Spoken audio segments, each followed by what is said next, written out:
네, 이번엔 저희가 준비한 두 번째 소식입니다. 오늘 한 조간신문 일면에 대서특필된 뉴스입니다. 많은 사람들의 관심을 모은 소식인데요.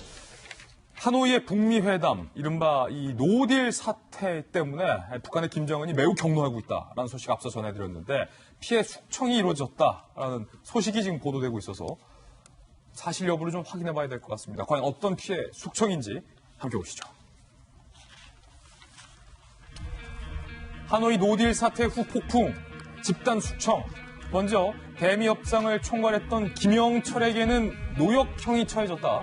그리고 대미 특별대표, 그러니까 미국과 북한 간의 사실상의 실무 안건을 주도했고 총책임을 했었던 김혁철에 대해서는 북한 김정은이 총살명을 내려서 지금 총살이 됐다라는 소식이 한 매체에 의해서 보도되고 있습니다.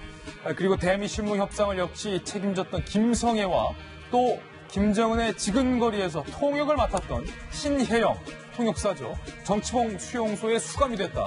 그리고 여동생조차 김여정 노동당 제1부부장에게는 근신 조치가 내려졌다. 어쩐지 김정은이 러시아를 갔을 때 늘 그림자처럼 수행했던 여동생 김여정의 모습이 보이지 않아 왔었는데 이 보도가 사실이라면 김여정조차 하노이 노딜 사태에 대한 책임을 지고 현재 근신 중이라는 이야기가 됩니다. 과연 김정은이 왜 총살까지 감행하며 피해 숙청을 단행했는지 그리고 이들은 누구인지 오늘 하나하나씩 좀 살펴보겠습니다. 노동신문의 보도가 상당히 심상치 않습니다. 앞에서는 수령을 받드는 척하고 뒤로는 딴 꿈을 꾸는 동상 이목은 수령에 대한 도덕, 의리를 저버린 반혁명적 행위다. 그러면서요, 이런 자들은 혁명의 준엄한 심판을 면치 못하게 된다.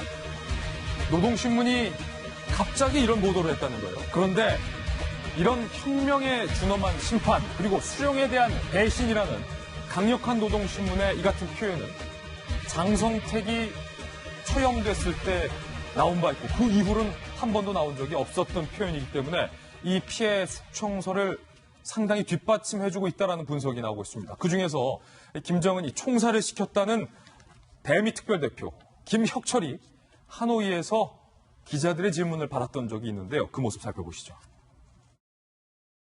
안녕하세요, 대표님. 이번 협상 결과에 대해서 어떻게 생각하시나요? 대표님, 미국... 김혁철에 대해서 현재 대북 소식통들은 생사불명이라는 이야기를 많이 하고 있습니다. 미국 의중을 파악하지 못한 채 부실보고했다. 그러니까 김정은으로부터 이런 책망을 받았다는 거예요. 미제 스파이로 몰렸다. 미제 스파이. 3월 평양 미림 비행장에서 처형당했다는 얘기가 있다라는 소리가 지금 들리고 있는데 김병민 박사님, 네. 지금 숙청당한 사람들 중에 사실은 가장 센 총살, 미림 비행장에서 총살, 상당히 구체적인 얘기가 나오고 있습니다만 물론 우리 정보당국에 의해서 다시 한번 확인을 해야 되고 정보당국은 이에 대해서 아직 확인해주지 않고 있는 상황인데 이 보도가 사실이라면 김정은이 지금 대단히 격노하고 있다는 거예요. 상당히 충격적일 수밖에 없는데 앞서 김진 앵커가 설명했던 것처럼 본인의 가장 최측근이었고 본인의 피부친 김여정조차도 지금 현재 현장에 나타나지 않은 지가 꽤 됐습니다.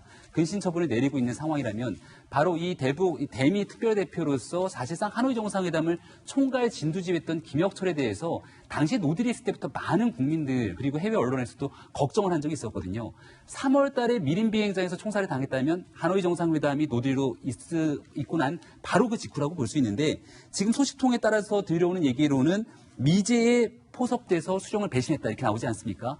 그리고 심지어 하노이 정상회담이 있기 바로 직전에는 스페인 대사관이 습격을 당하기도 하는데요. 예. 그 스페인 대사관의 대사로 근무했던 인물이 바로 김혁철이기도 합니다.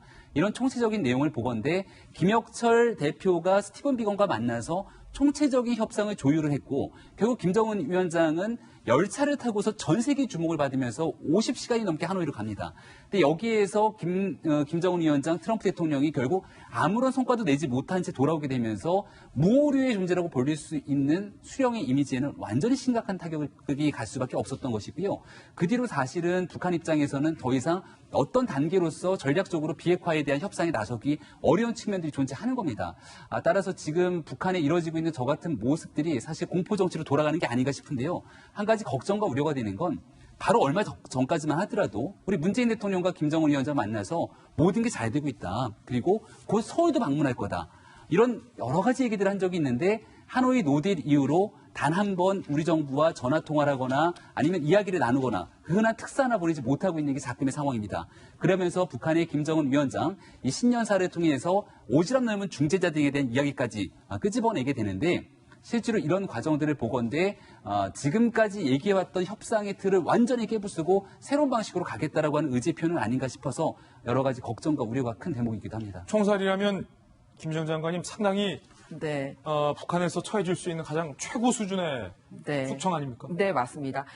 우리가 다시 한번 상기해야 될 게 북한은 바로 숙청과 처형의 나라라는 거죠. 그동안 상당히 정상국가의 모습을 보이려고 해왔지만 이런 최측근들에게 가해진 이런 처형과 숙청 방식을 보면 다시 한번 비정상국가라는 걸 알 수 있습니다. 지금 이 이야기가 사실이라는 전제하에. 네, 그렇습니다. 왜냐하면 사실이라고 전제를 우리가 깔고 가는 것은 노동신문에서 보여준 반혁명, 반당 이런 단어들을 쓴 게 바로 장성택 처형 이후에 썼던 문건과 그 맥락이 상당히 일치를 하고 있기 네. 때문에 그렇습니다. 그래서 또 놀라운 거는 뭐냐면 굉장히 지근거리에서 가깝게 최측근으로 일한 사람들도 언제든지 숙청당할 수 있다는 것을 보여주는 사례라는 거죠. 여러분들 잘 아시지만 김영철 같은 경우는 우리 연평해전이라든지 천안함 폭침이라든지 이런 거를 다 주도했던 바로 가장 그 나쁜 짓을 주도했던 사람으로 알려져 있지 않습니까?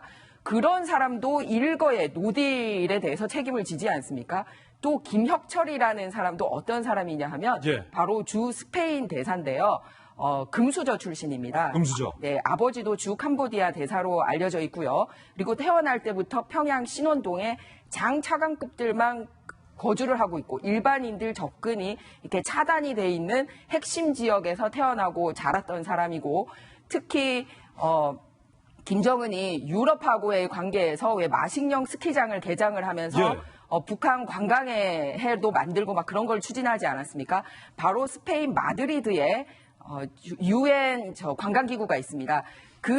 거기에 통로였던 사람이 바로 김혁철입니다. 어허. 그래서 78년생이라는 굉장히 어린 나이에도 불구하고 외무부에서 국무위로도 발탁을 하는 그런 전격적인 그 신임을 보여줬던 인물입니다. 김정은의 어떻게 보면 모든 신뢰와 믿음을 받고 있었던 유황주였다. 그렇습니다. 그런데 이제 주 스페인 대사에서 물러났던 게 뭐였냐면 북한이 핵실험을 재개하니까 스페인에서 이렇게 추방을 시켰을 정도로 약간 상징적인 인물이었거든요. 그런데 바로 후임으로 대사를 임명하지 않고 대사 대리를 내세울 정도로 김혁철에 대한 신임이 대단했던 걸 볼 수 있습니다.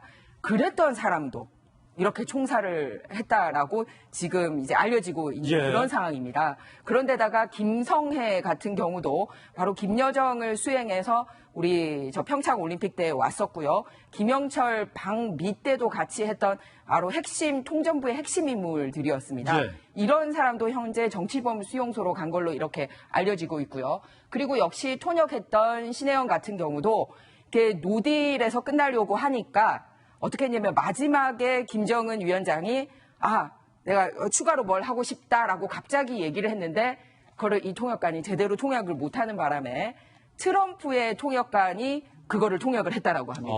갑작스런 제안에 대해서 이제 첫 외교 무대였던 신 통역관이 못하니까 트럼프하고 같이 왔던 이 통역관이 통역을 했는데 그거를 빌미로 해서 역시 정치범 수용소로 간 걸로 알려져 있습니다. 뭐냐면 이렇게 최측근이라도 언제든지 가차없이 숙청할 수 있는 그런 나라를 우리가 상대하고 있다는 걸 다시 한번 기억해야 될 것 같습니다.